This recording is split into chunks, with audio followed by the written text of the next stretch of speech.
If you thought the NDAA was bad, National Defense Authorization Act of last week was bad, if you thought that that was hardcore, the secret arrest of Americans, the end of posse comitatus, military on the streets, the whole world a battlefield, if you thought all the announcements that they want to take your pension funds and put them into government control was bad, if you thought any of this MF Global stuff was bad, this new piece of intel that came in today that we researched all day and then put an article out just an hour or so ago on or less, if you think that all of that was crazy, this little piece was a crystallizer, was a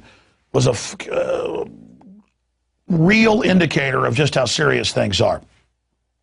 And what am I talking about? Well, there it is on screen right there. Exclusive government activating FEMA camps across America, across the United States. And of course, that's quite a headline. We have the emails, we have the internal Halliburton KBR documents, government defense and infrastructure, not for public eyes, restricted info, sent to us by people in government. I'll just leave it at that.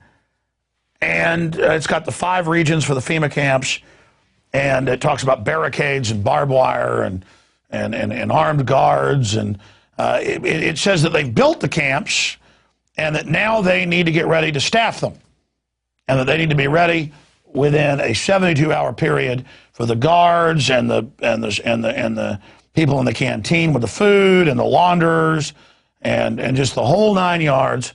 There it is. So they've been setting this up for more than 2 decades, and now they started earlier in the year, back in February of this year, advertising for upwards of 100,000 internment specialists here in the United States, and now we're learning where they'll be at. Now this particular manning of the camp is your local sports stadium, your local FEMA center.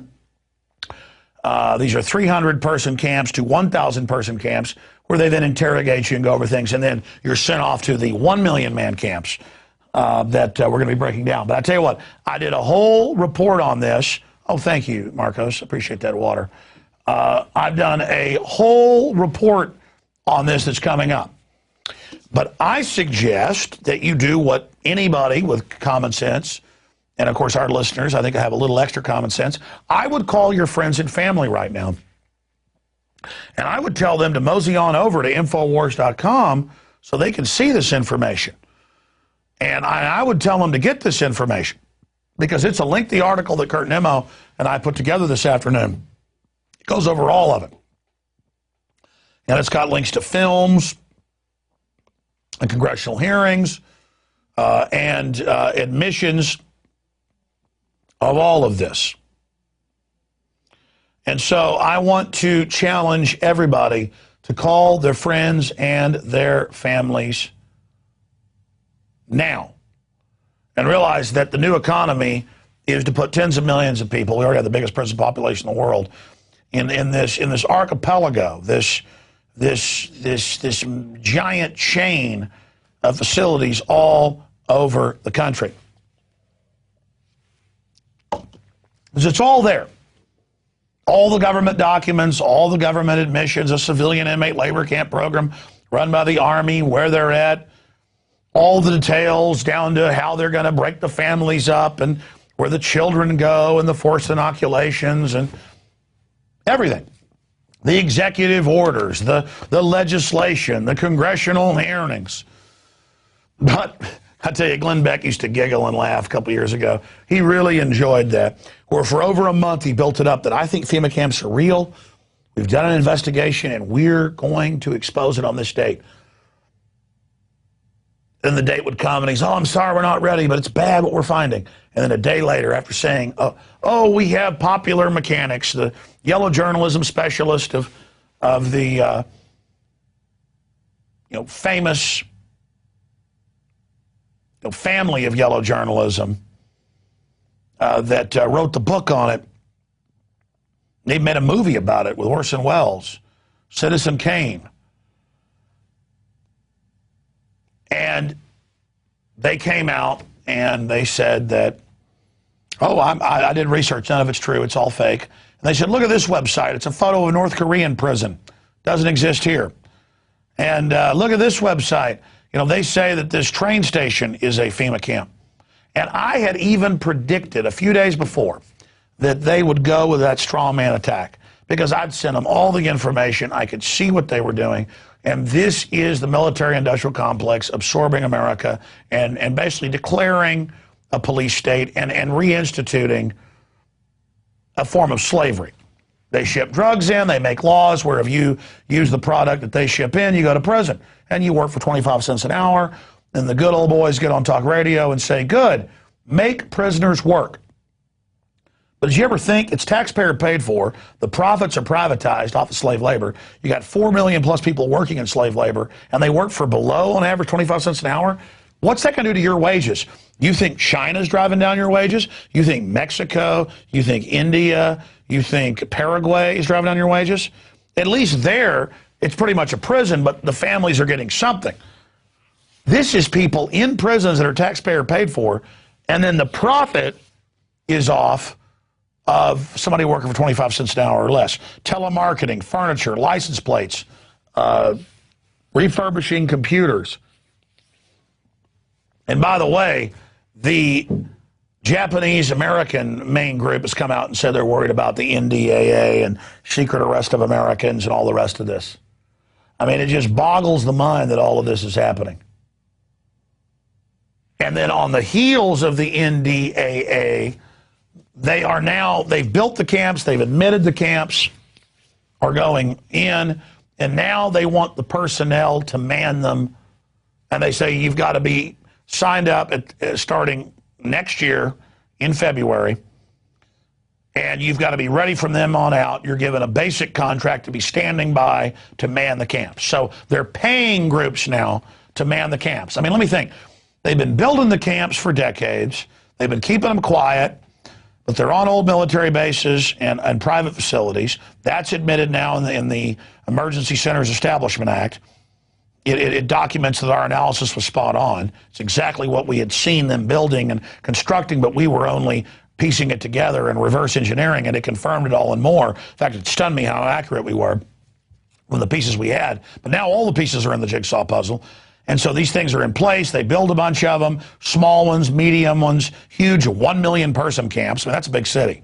That's a camp the size of Austin, Texas. I mean, my God. And it talks about the civilian inmate labor camp. It says you're going to work in these.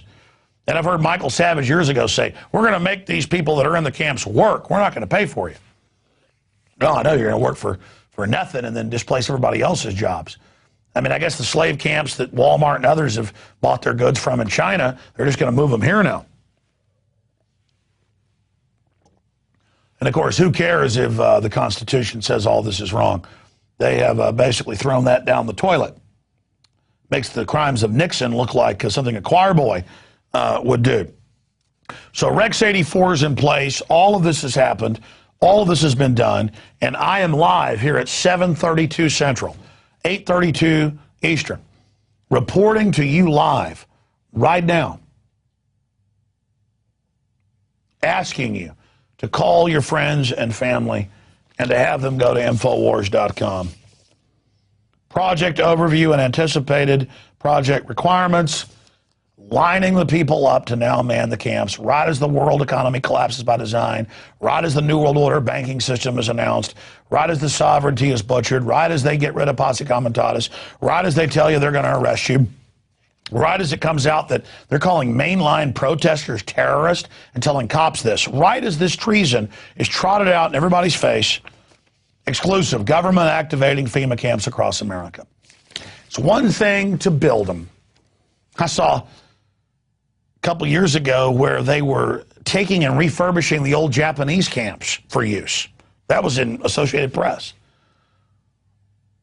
I mean, this is so chilling. And then you see people like Colbert making fun of this, and I mean, you know, that's coming up later in the show we taped. It's just so sad this has to happen. I mean, this is not going to be good for 99.9% of us. This is not good for our society. The globalists have a philosophy of eugenics and post-industrial world and shutdown of the economy. And you look at what happened to the Japanese, where they took, many of them owned companies and shipping companies and fishing companies and big farms, very hardworking people in the free market system. Some of them were millionaires in the 1940s, which is like being worth hundreds of millions today. And they just took their stuff, raped their women in many cases. And their sons still, though, to prove themselves, went and joined the U.S. military and went and fought and died valiantly in the European theater. I mean, as if somebody who'd been American for 100 years couldn't be trusted. And they arrested some Italians and some Germans as well. In fact, Fredericksburg, outside Austin, they put up signs saying that they were a Dutch or Croatian, depending on which sign they put up, community. And they said, oh, we're not German. They took all the German signs down. Now it's a big tourist trap.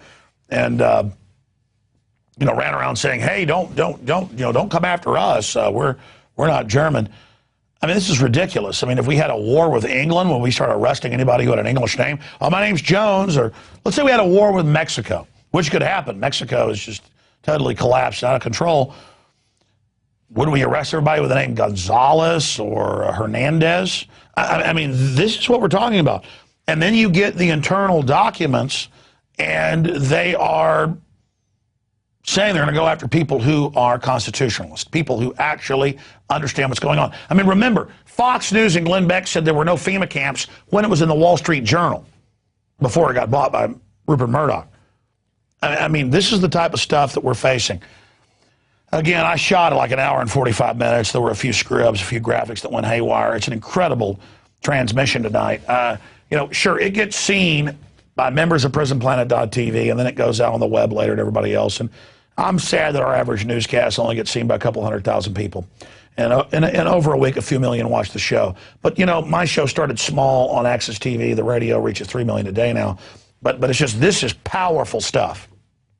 This needs to be seen. But the number one thing, I mean, I'm exhausted, but I can't wait to get on the radio tomorrow and cover this article, because the greatest thing of my 17 years of busting my hind end for a great cause of liberty, it's been an honor, not a hindrance, is that now we've built enough of a platform that when we hit it hard, and when you hit it hard, and when we get the information out on Twitter, Facebook, and the globalist weapon systems using it against them, and on your email and on other talk radio shows, that we're able now every week, at least, used to be every few months, now it's every week, every day, to punch through the Berlin Wall of disinformation and to force a debate and a discussion about what's really happening.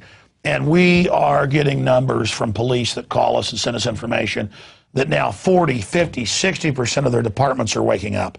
Because I and Ron Paul and others were willing to go out and talk about FEMA camps and military on the streets and stuff that sounded crazy, now as it's happening, people are like, whoa, you're not a tinfoil hat wearer, you are Nostradamus. This is coming true. In fact, I had an Army officer call me last week, and he said, I was known as, his name is Bruce, you know, I was known as a tinfoil Bruce, now I'm known as Bruce-adamus. And that's the same experience, because who cares if idiots laugh at you who are uninformed? I mean, that's like coming in and your 2-year-old's pouring the cereal on their head, and you tell them, don't do that, it makes a mess. The 2-year-old laughs at you. You don't get mad at the 2-year-old pouring cereal on their head. You realize it's a 2-year-old. And so you're like, governments using the military, bad. Mega banks creating false currency and signing you onto the debt, bad. And the public's like, no, like a child at you, feel sorry for them. Plant the seed dozens of times with them laughing. This is how we're going to beat the globalist. I mean, it's not even a debate. Who cares if some poor person who's ignorant laughs at you? It'd be like if you pulled up to some, you know, autistic person's house and you said your house is on fire and they went, ugh, and ran past you. So what? You call the fire department. You saved them. They don't know. Don't take it personal when people that never read a history book, never studied geopolitical issues, laugh at you. It's our job to warn them and move on.